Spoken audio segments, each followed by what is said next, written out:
Dialogue আছে, এই ডায়লগটা যদি আপনি একটু বলতেন। রংপুরে আইসা দেখি রঙের মেলা। সম্মানিত দর্শক মন্ডলী, এই মুহূর্তে যারা দেশ এবং দেশের বাইরে থেকে মোবাইল কিংবা ল্যাপটপ কিংবা কম্পিউটারে বসে আমার এই ভিডিওটি দেখতেছেন, তাদেরকে জানাচ্ছি স্বাগত সম্ভাষণ। সম্মানিত দর্শক মন্ডলী, আজকে আমরা অবস্থান করতেছি ভিন্ন জগতে। মূলত এটা রংপুর জেলায় অবস্থিত। ভিন্ন জগতে মূলত আমরা আজকে কন্টেন্ট ক্রিয়েটর মেলায় উদযাপন করতে আসছি।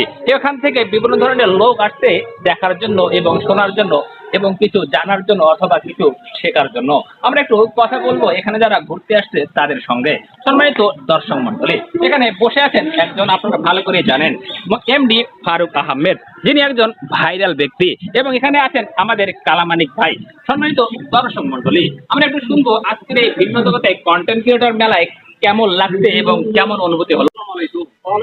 কেমন আছেন? আলহামদুলিল্লাহ ভালো আছি। আপনার তো ভিডিওগুলো দেখি আমি, আপনার একটা কমন একটা ডায়লগ আছে, এই ডায়লগটা যদি আপনি একটু বলতেন তাহলে আমরা একটু শুনতাম এবং আমার যারা ফ্যান ফলোয়ার আছে তারা একটু দেখতো। তো একটু বলবেন? এখানে হ্যাঁ। বন্ধুরা কি করে জানেন, ভিন্ন জগৎ ভিন্ন জগৎ। এই যে আইসুন ওই যে কন্টেন্ট ক্রিয়েটার আর টিকটক মিলন মেলা, ওই জায়গাটা আইছি আর আসি গেলে আর যে ডিগ্রির পর বসি আছি। এই যে ভিন্ন জগতে যে আসছেন আপনি, এই ভিন্ন জগতে ভিন্ন রকম মানুষকে আপনি শিখতে পাচ্ছেন, তো এই ভিন্ন রকম মানুষদের নিয়ে আপনি কি বলতে চাচ্ছেন? রঙের মেলা রংপুর, তিনটে মানুষ দেখা পাচ্ছি, ভালোই লাগছে।